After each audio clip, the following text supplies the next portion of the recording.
In this previous video that we created and shared with you all, one of the tips that we mentioned that you could use for managing photos was to send photos in an email to family members. So in this video, we are going to do just that. We're going to walk you through the steps of sending emails to family members and including photos in them. For our demo today, I am going to be using Gmail. However, this process is going to be very similar whether you use another email service such as Outlook, Yahoo, or any other email service out there.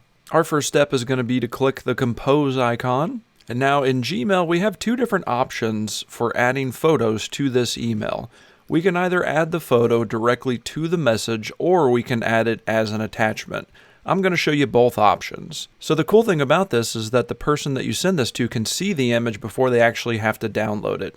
So to do that, you're going to go down here to the bottom toolbar and you're going to click on this icon, which if you hover over it, it says insert photo. And now in Gmail, at least, it's going to open up your Google Photos account. So if you already have photos saved to your Google Photos account, that's great. You can just select those from the list and they will add those to the message.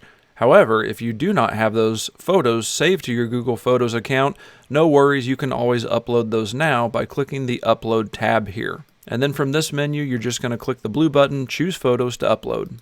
And then on your computer, you can select as many images as you would like, clicking them individually, or you can click and drag to select a bunch of images at the same time.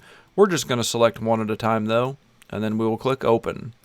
So as you can see, that image has been added to our message. Whenever you send this to somebody, they are going to be able to see the image and then they can choose to download it from that spot.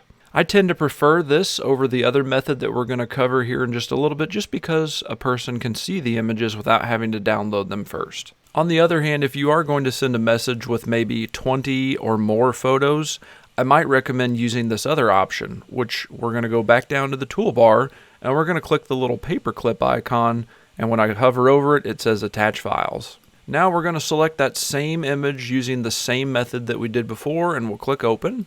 And now we can see that that same image was added as an attachment. However, I cannot see a preview of it. But again, if you're sending 20 or more pictures, this might be the better method to go with. You're going to enter the email address of the person that you want to send this to, and then you might include a subject line as well. And now all we have to do is click send. So this is what the message is going to look like for your recipient. Here's our message that was included in the text of the email. And if I hover over that, I can download that image to my device. On the other side, it does include a preview, so even if you do add that as an attachment, at least in Gmail, it will include that as a preview. And again, if I hover over it, I can click download to download that image to my device. So that is just a real quick tutorial on how to send photos through email. Thank you for watching, and I hope now you are more tech-wise.